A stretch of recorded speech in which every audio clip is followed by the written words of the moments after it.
Welcome back, everybody. Today, I'm going to teach you how to import data using the Bitrix24 REST API. This is an incredibly powerful way to connect external applications and automate data flow into your Bitrix24 workspace, making it much easier to manage information across different platforms. Let's start by opening your browser and heading over to Bitrix24.com. Once you're logged into your account, you'll find yourself on the main dashboard where all your tools and features are accessible. Now direct your attention to the left menu panel. Here, you'll need to navigate to Applications. This is where Bitrix24 houses all the developer tools and integrations. Once you click on Applications, look for the option labeled Developer Resources and select it. This section is specifically designed for creating custom integrations and accessing API functionalities. Within the Developer Resources area, you'll see several options. Click on Other to reveal more choices. From this expanded menu, select Inbound Webhook. This is the feature that allows external applications to communicate with your Bitrix24 account by creating a secure connection point.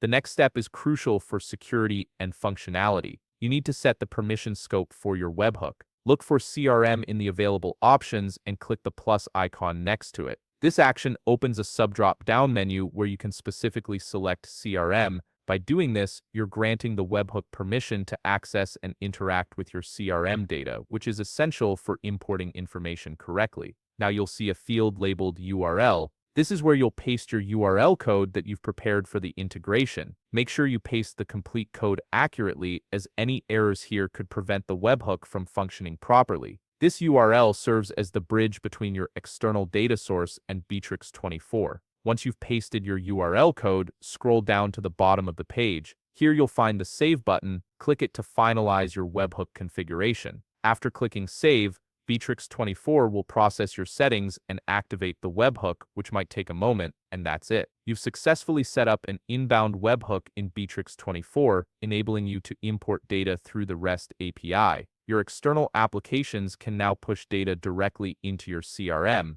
If you found this video helpful, please leave a like, subscribe, and see you in the next video.